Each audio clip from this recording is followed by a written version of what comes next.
Welcome to the Shining Light Podcast. This is Pastor Sam. And Patrick, no compromise with evil Wyett.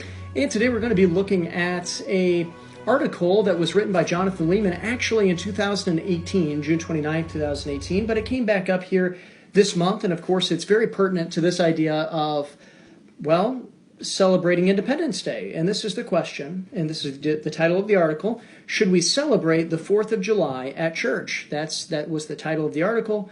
He wrote this in... What do you think, Patrick?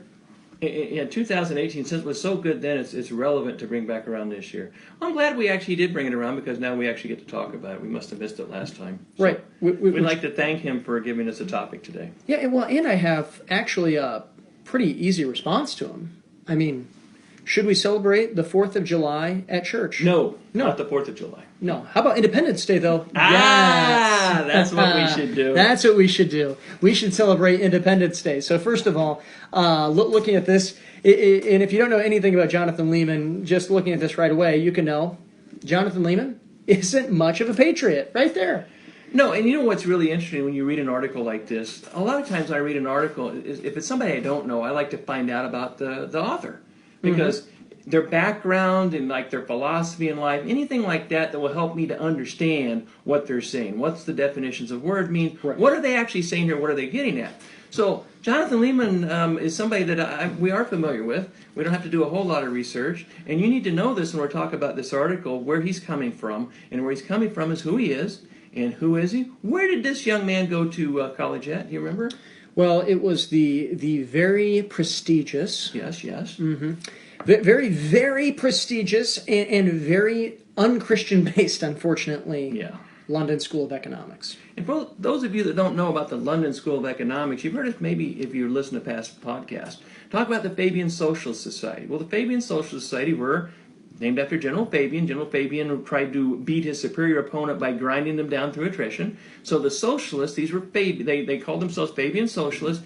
They wanted to attack Western civilization, but they knew they didn't have the strength and numbers to attack it head on. So what they wanted to do was grind it down through attrition over time. This concept of attacking Western civilization was perfected, and we more commonly know it as cultural Marxism. So these were pre-cultural Marxists. Well, the Fabian Socialists, correct me if I'm wrong, but didn't they have a certain emblem? Their first coat of arms? Yeah, their first coat of arms. That's the word I was looking for, coat of arms. They did. Yeah, what was that coat of arms? Because, I mean, it was one of those things that they picked a really good, it's a biblical thing. It is. It's mentioned in the Bible, so, of course, these people will be very much against the Bible, but they still chose it, kind of rub our noses in it, and it was a wolf in sheep's clothing is their first coat of arms. This is the Fabian Socialists. The Fabian Socialists continue through today. The London School of Economics is the school that they put together to continue pushing their ideas and kind of get into the educational system, which has been one of the cultural Marxist strong points, and they've had great success there. So the Fabian Socialists continue to this day to run the London School of Economics to push their Fabian Socialist ideas, and it's of interest that they, politically speaking, in Britain, Great Britain is where they're at, obviously London School of Economics, they are the political wing of the Fabian Socialists in the London School of Economics is the Labour Party in Britain, which is the left liberal Labour Party. So this is the background of Mr. Jonathan Leeman. This is where he went to school. These people are, of course, globalists at war with Western civilization. Now, if you were these people and your coat of arms was a wolf in sheep's clothing, it would seem to me, if you put two and two together, that you would like to get some of your people in positions within the church to be able to do damage in the body of Christ from within a wolf in sheep's clothing. Right, and that's actually, I'm glad you asked that and brought that up, because that's exactly where I wanted to go with this here, is that Jonathan Leeman here, some of you might be listening here and heard the name Jonathan Leeman. Recently, I've read a doctoral paper that a buddy of mine wrote, and he wanted me to read it, and it's a good paper, and he quoted Leeman in it, and Leeman quotes were actually terrific. I heard another sermon here recently that was specifically on church discipline, and it was an hour and a half long, and the guy was really promoting Leeman's book and was quoting Leeman in it, and it was absolutely some terrific quotes. In fact, Leeman is very much viewed as an expert when it comes to ecclesiology. He is just absolutely very good at this. But this is part of being a wolf in sheep's clothing. You have to have the sheep's clothing. A wolf doesn't come in and say, "Hey, I'm a sheep." It doesn't work that way. You look like a wolf to me. Right, because then all of a sudden you start looking at it and like Little Red Riding Hood, it's, my grandma, what big fangs you have. My grandma, all that hair that you had and big ears or whatever, you know. It's so you got to understand this here. He dresses up like a wolf. He has some very good stuff. He's a sheep. He is a wolf. Excuse me, he is a wolf. He is a wolf, yeah. Dresses up as a sheep. He has some very good stuff, but he's an enemy.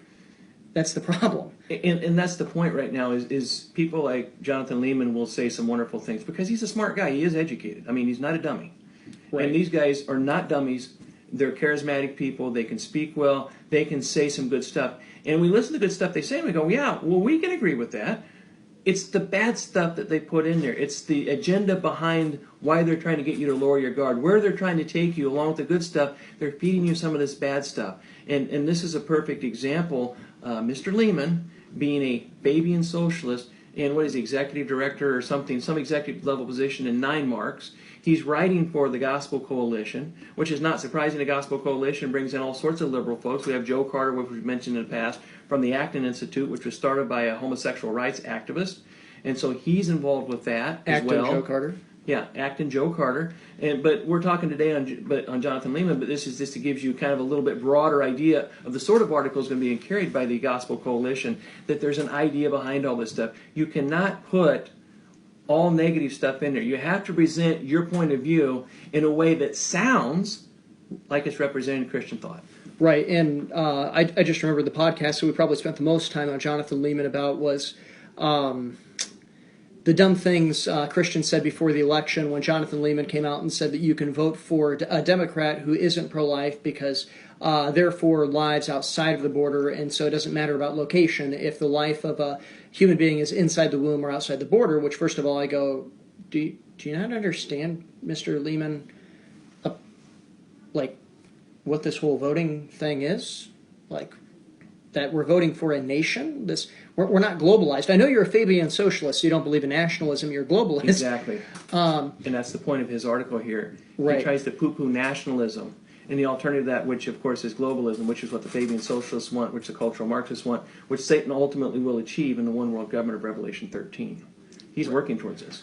So we'll actually come down and come to his conclusion first, and then we'll move back and kind of go over some key points. But just so you can know where he concludes, because he doesn't necessarily reveal his hand all at the same time right at the beginning, but he kind of goes and talks and maybe some good things about America, because a wolf in sheep's clothing here. You got to put on some sheep's clothes. He wants you to get you going like this first, because if he gets you nodding, and that's what they always do, get you nodding at the first part of what they're saying.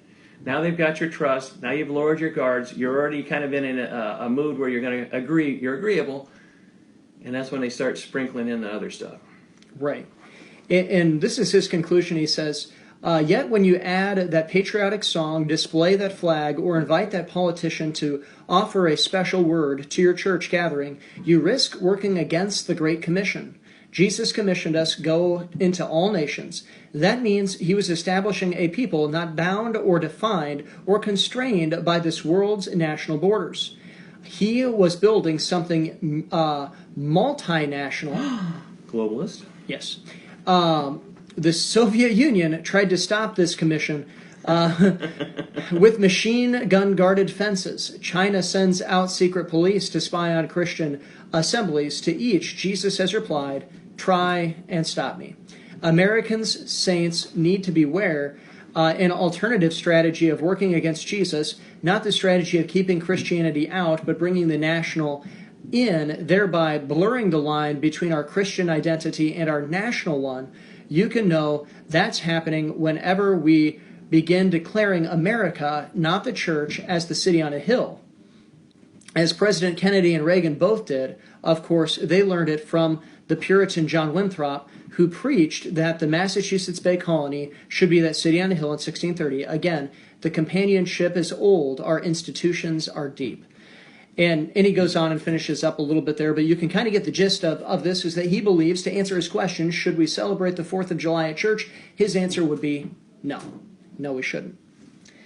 That's why you should go back to the Massachusetts colonies, because the original colonists and those that were founding this country, they believed that their duty as Christians was to come to this country which at the time wasn't a country, to come here to freely practice their faith and spread the good news of the gospel of Jesus Christ. So in that sense, nation and religion, the Christian religion, were one, and they were bright, shining light to the rest of the world to spread the Christian faith. John Adams talked about the same thing. Second president. I remember, Patrick, just a couple weeks ago here sitting in a Sunday school class, and it was yours, so... Funny, you should mention it. So I hope you know the answer to this. I got my notes out in the car if I don't. But wasn't there a founding father, and I don't remember which one, who part of the reason why our war for independence, why we have an Independence Day, not the 4th of July, I mean, Canada has 4th of July too. Mm-hmm. They don't have the Independence Day, you know. That saw somebody, a pastor being put in the stocks and then executed in America because he was preaching without a license. That was a young attorney named Patrick Henry who came into a town. Wait, Patrick Henry? Patrick, what a great name, Patrick. Oh, yeah, what a great name. But wasn't he a founding father? He was a founding father. Yes, he was a very Christian founding father as well. So yeah, he saw a pastor was put in stocks when he came to town. He wanted to know what was the crime of this man. And the crime was he preached without license. He did not have license from the Anglican Church, which was the dominant church of England. Of course, since we were British colonies, we were also under Anglican control, if you would, for our Christian faith. So this man was preaching without license, wasn't submitting his sermons to the Anglican Church for approval, and for that he was put in stocks and then later actually executed for that.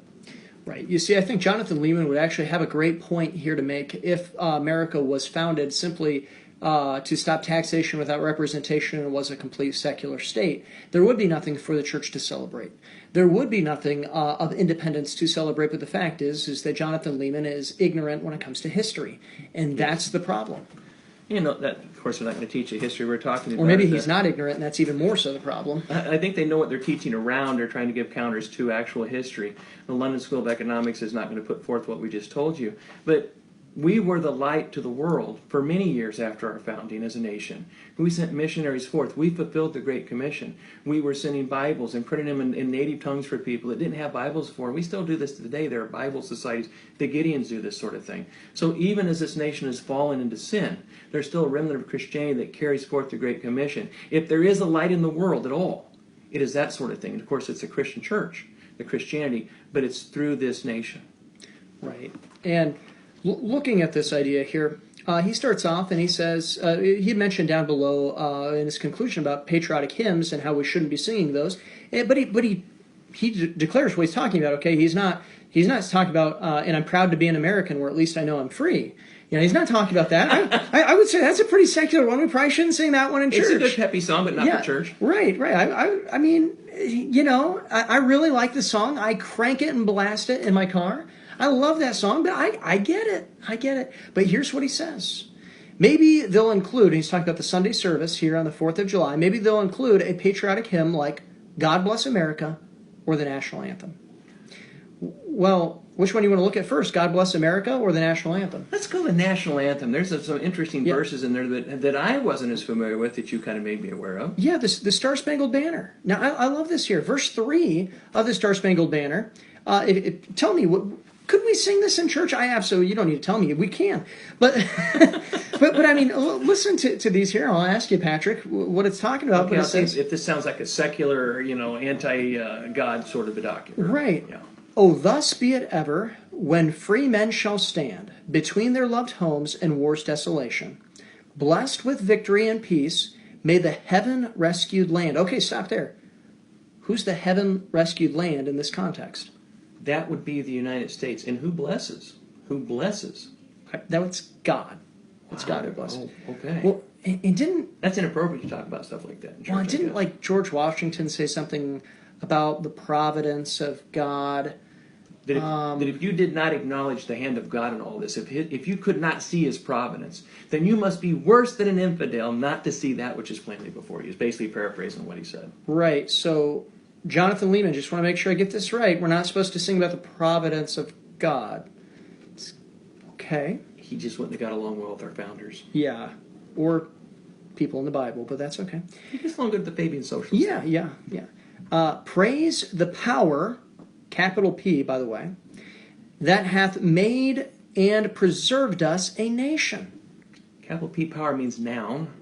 Yeah. Specifically. Who is that? And who hath preserved us a nation, made and preserved us? The hand of providence, which would be God. the creator of the universe. Wait, so this song, the Star Spangled Banner, third verse here is saying, God rescued us, He made us, He preserved us. Blessed our land, saw us through, gave us victory. All these things are encompassed in what he's saying. I'm sure glad, like the Bible doesn't say, don't forget His benefits or anything. Wait, oh. Yeah. So is it now then inappropriate to sing these words? Yeah, to sing about God's benefits, the benefits in which God brought? I think that's absolutely crazy here, but it gets even more. Then conquer we must when our cause it is just. Now, I really want to point out this phrase here because I think this is very vital. Then conquer we must when our cause it is just. This song is calling for us to lose if we are acting unjustly, is it not? Yeah, the only time we fight is when our cause is just. And just before God. Obviously, the theme of this is God's blessing, God's providence. God only blesses those that are concurrent with His will. He doesn't bless those in rebellion against His will. So Jonathan Leeman, once again, must be against just causes and fighting for just causes. I mean, it's that idea of, okay, Jonathan Leeman, if we agree with what you're saying, we let Hitler slaughter all of the Jews and take over the entire world, and we never come and fight. Because that's what you're talking about when we're talking about not singing this kind of a song. When we're saying, let's separate ourselves from that doctrine. And now, if Jonathan Leeman's talking about like where we've fallen today, there's definitely a lot of room. Are we a Christian nation today? Oh, yeah. No, but to celebrate who we once were, how we were founded, and the good that's come of this nation, the Christianity that's been spread through this nation, it's ridiculous. And again, it's part of the Fabian Socialist, cultural Marxist attack on nationalism. Oh, nationalism's a bad thing. Was Jesus a nationalist? Yeah, Jesus was a nationalist. God was a nationalist. Remember, Did Israel? He not design nations too? Yeah, Israel? Yeah, well, and it's interesting. Leeman actually points that out in Acts chapter 17, I believe, is in what he cites in his article. And sometimes you're just going, use your brain. Well, here he is again. He got you nodding to start off with. But his ultimate goal here is to attack this nation, attack this nation's founding, and want to do away with this nation's heritage and our form of government. You never talk about what's to come, but as a Fabian Socialist, you've got a pretty good idea. How exactly do people fare in socialist countries? How's Christian religion? Not well. But he talks about some other stuff too, doesn't he, in his article? Or do you want to read some more on that? Well, just Okay. one more phrase here. It says, and this be our motto, in God is our trust. And then he finishes up, and the Star Spangled Banner is in triumph shall wave, o'er the land of the free and the home of the brave. But and this be our motto, in God is our trust. Wow, that's... There are hymns that are literally written about trusting God that I think are right to sing. I pick them out quite a bit. There's a lot of so-called contemporary worship songs that don't have this depth of theology in them that maybe Right. Mr. Leeman sings at his church. Those must be okay, though. Don't know what they sing at his church. Just saying. Yeah, he's probably singing Reckless Love, that's for sure. I don't really know what they sing at this church. I don't even know what church he goes We're to. just guessing. And I mean, we could go and look at God Bless America, but I'll let you go ahead and look this up for sake of time, looking at our time clock here, because we're not even a paragraph into breaking down this article. But I mean, this is ridiculous what he's talking about here. But I'm not singing these songs. I mean, the two that he mentions are filled with good theology. But the reason why, the point he's getting at, why would you not want to celebrate your nation's founding and sing these American songs? Why does he gives this example in his article, why others that are maybe not Americans might feel bad and like an outsider. Does he not talk about that? Yeah, he does. He actually talks about that clear down in his conclusion quite a bit. Okay. Do we want to get to something else? Yeah. Let's hit a couple of things first here. But celebrating our nations. Civil religion is an old companion to American churches. Revolutionary era pulpits push the cause of national identity. The Civil War divided one church from another over the same, and the Truman and Eisenhower administration mobilized churches in their fight against godless communism. Now, it's interesting that he says these three things, but he gives three different eras, and the first one is the Revolutionary Era. And Patrick, could you tell us just a little bit about the Revolutionary Era pulpits? Well, we probably wouldn't have had a Revolutionary era if it wasn't for the pulpits, because it was within the churches in America that the spirit of freedom sprang up and the desire for independence from England, that we would be able to worship God. We wouldn't have to have license from the Anglican Church or any other authority from the crown to be able to preach the gospel and to live the gospel the way we wanted to. So this was a driving force. The pastors of the time, which became known as the Black Robe Regiment by the King of England himself, these were the men who fostered this idea that we'd already petitioned England, but we needed at this point to separate ourselves from England, because the petitions we sent to them, the pleas, the asking for these sorts of liberties and freedom. We weren't asking for independence. We were just asking to do things according to our own will, as far as leading our lives, worshiping God. We asked them. The King of England denied those to us. So it was in the pastors of that era that the revolution sprang forth from the pulpit, and it was Christians that fought in that war for our independence. Right. So the Revolutionary Era, he's right here in saying that it's an old commandment to American churches. The Revolutionary Era pulpits pushed the cause of national identity, but then he goes and he kind of brings this idea of, but it ebbs and flows. The Civil War, though, then divided one church from another over the same. Now, is this true? Is this true that a church was divided one over another? Because actually, about the only thing I can think about within the Civil War that our nation stayed united was actually through the church. In fact, you were telling me about a picture here recently that you saw. Yeah, a pastor friend has a picture in his house. There was a man, I can't remember, I think it was the rebels, the rebels, the South, the Confederates. They were baptizing a man in a river. This was on a Sunday. They'd stopped battle for Sunday. They were baptizing him on a Sunday morning on the other bank of the river. So you can see all these guys. They weren't dressed for battle. They were baptizing this guy, and they were singing hymns. On the other side of the river, you could see the Union forces were lined against the river. They weren't there to join in the battle either. They were also participating in that service of seeing that young man being baptized into the Christian faith. Obviously baptism doesn't make you a Christian, but it was a demonstration of his faith, and it's a big step for a Christian. He was making that public proclamation on one side with his comrades, while on the opposite shore was the so-called enemy, but their brothers in their nation. They stopped hostilities to both sides, observe this, and to sing hymns together. And this was not uncommon from the different times of the war. Yes, there were bloody battles, and yes, it was vicious fighting, but there were times like this when they would stop that and be brothers once again in the name of Jesus Christ. Right, and I'm no Civil War history buff. I really like the Revolutionary War, and I should probably spend some time studying the Civil War a little bit more. But I do know that there were revivals that were led even by Stonewall Jackson down in the South, and I believe the hymn, the Battle Hymn of the Republic, which is probably another one that Jonathan Leeman wouldn't want you to sing on the 4th of July. It says in one of the verses, I have seen him in the watchfires of 100 circling camps. Those watchfires that's talking about are after the battle was done. Sometimes that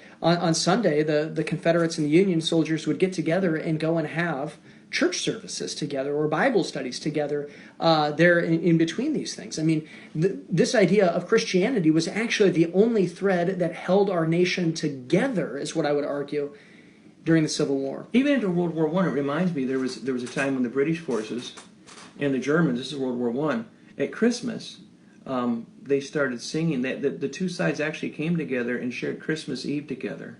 Wow. And then, of course, they shook hands, parted their ways, and then the battle was on again. But again, it was that unifying concept of Jesus Christ, even mortal enemies. Christ even conquers that. Kind of gives me goosebumps thinking about that. Yeah, it really does. But he comes here and he says, the Truman and Eisenhower administration mobilized churches in their fight against godless communism. So now I want you to understand here what he's talking about. He's trying to go and say, basically, the Revolutionary Era, yeah, we mobilized churches here, we had this good thing, and then, we were bad in the Civil War, and then, we fought against the godless communism, which is funny because he's a communist himself, Jonathan Leeman. Yeah, but socialism is a branch of Marxism, which is part of communism. Right. So here we have him willing to kind of sacrifice part of it, and maybe he's saying this kind of with a sneer, too, writing this with a sneer, but yeah, he's a Fabian Socialist.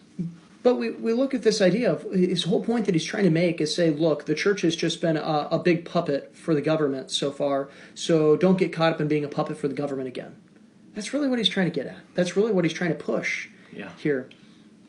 And and that's a major problem here. But he goes and he says, and as we're kind of running out of time here, but I think this is the point that you were talking about. Suppose you're visiting a Great Britain this coming November and walked into the British church on the second Sunday. This Sunday is closest to Armistice Day. And there's a decent chance you'll be asked to join the patriotic praise and hymns like I Vow to Thee, My Country, or O Valiant Hearts, or the British National Anthem. And then he comes down just a little bit here, and he says, as an American, you might feel a bit out of place, even estranged from your fellow Christians, or pretend it's not Britain, but Germany, or Malaysia, or Uzbekistan, or Venezuela. I hope you'd be happy to pray for the prosperity of those countries, but at that moment, you would also know that you're an outsider, not one of them. Now, is this a straw man he's making? Because I think this is a straw man he's making, but you tell me here, Patrick. Is America equivalent? Are all nations, are all civilizations equal? That's what he's trying to kind of insinuate there, isn't it? But no, not all cultures are the same, not all nations are the same, and certainly not all religions are the same. There's one true religion, the Christian faith, and then there's all the others, the false faiths. Okay, so he's talking about this, would you feel like an outsider? Well, you know what? If you come to America and you're a Christian, that's our brotherhood, that's what unites us. You should be coming here wanting to assimilate. This is the way we do things in America. We don't change for other traditions and other religions. We're America. If you want other traditions, other religions, you go to those countries. But since he brought this up, let me tell you, I've been in other places, Mr. Leeman. You know what? And when they do stuff like that, I'm happy to join in with them, provided some sort of a Christian service like that, because you know what? It is their country, and I kind of enjoy the cultural diversity at that point. That's kind of fun to be a part of. So I've done different things like that, Mr. Leeman. It didn't detract from my faith whatsoever. It didn't make me feel like an outsider. I was glad to be with my fellow Christians in whatever nation they were in. So what's your point? Yeah, and well, in one of them he said they're Uzbekistan. Muslim. Yeah, Muslim. Malaysia, Muslim. You're not going to be doing too many church services there, I wouldn't think. No, well, and I'm trying to figure out. I've been to German churches. I've been to German churches. Yeah. Are we celebrating their Christian heritage? Yeah, they don't really have any. Because the Christian heritage of Muhammad, are you a universalist now, Jonathan Leeman? Because you can't have it both ways. You can't say that we're celebrating our Christian heritage and then go and say, well, they're celebrating their Christian heritage in Uzbekistan, because they don't have a Christian heritage in Uzbekistan. And sad to say, Germany doesn't have much of a Christian heritage now. There's churches still, they revere them as historical structures, and they're beautiful. But there's not much Christianity left, and so, yeah, that's the points he's making. Would, if you're a globalist, and he even mentioned his article that when he was an MP in Britain, and we talked about this right before we came on, when he was an intern for an MP, I should say, an MP would be a member of their parliament. What branch was that guy in? I mean, what was his party? I would guess it was probably the Labour Party, Mr. Leeman, because that's the political arm of the Fabian Socialist Society, the London School of Economics. Maybe I'm wrong. I'd like to have a correction on that. I mean, I'm just curious. I can't find that anywhere. But since you brought it up in your article, I'm just curious. Right. And I think of Trevor Loudon here as we close. Now, Trevor Loudon is a good friend of ours. Mm-hmm. And one thing that he likes, and he's from way down south. Way down south, like New Zealand way. Yeah, I was going to say further in Texas. He's from New Zealand. And as he's from New Zealand there, he gets asked this question a lot, like, why are you in America? Why do you care about America? And it's because he realizes two things. One, what America has done for his home nation. Yes. But then secondly, that if America falls today to the evils, there will be no nation standing against the evil today. We're the last one. We are. And if America falls, the whole world falls into darkness, is what Trevor says. And this is what I think of when I think of that. Can other people from other nations not come and celebrate with us Americans our Christian heritage because of how we have blessed tons of other nations? And are willing to share with them in that setting he's talking about. It's a beautiful thing. There's a quote from your Sunday school class today, Patrick. Not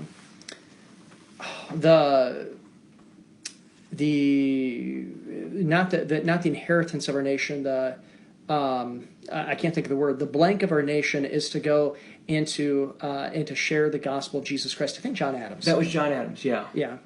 Yeah, that's basically the thing. It's the goal of our nation, or the destiny of our nation. The destiny. That's the word I was looking Yeah. for. The destiny of our nation is to go and to share the gospel of Jesus Christ. I think that is our destiny, or was our destiny to begin with. I think that we've drifted away from that destiny. And through the actions of people like the Fabian Socialist Society, Right. the Frankfurt School of Cultural Marxism, and all assorted and affiliated secular forces that would deny our Christian heritage faith, and would want to destroy our nation in form of government that's allowed for this freedom and prosperity that's blessed the whole world. This is what he seems to be downplaying. Right. And let me just kind of sum it up for you all here, because I've seen tons and tons and tons of pastors complain about this. Pastors go and say, "Oh, I forgot to tell this person who picks the song out not to pick out all these songs, these terrible, terrible patriotic songs." I've seen it. I've heard it. Look, what Jonathan Leeman is doing is called, or acting upon, is called critical theory. He's criticizing Western culture, trying to destroy it. Western culture, Western civilization, Western philosophy answers the questions of the Greek philosophers with the Word of God. That's what it does. It is a philosophy, a civilization that is built upon the Word of God. And basically, what is going on here is that they are trying to remove God from our society so that they can move and usher people into hell. We need to stand against men like Jonathan Leeman. But what else would you expect from a Fabian Socialist? And sad to say, this is par for the course for the Gospel Coalition. It is. You missaid apostate there. Apostate? Yeah, the Apostate Coalition, isn't it? Oh, I think I did. Yeah, I actually called it the gospel. Well, it's the Social Gospel Victims Coalition. Oh, that's right. And it's the 9 Marxist Church, right? Yeah. Yeah. That's a good one. Yeah. Well, for the Shining Light Podcast, this is Pastor Sam. And Patrick, no compromise with evil, Wyett. Have a great day.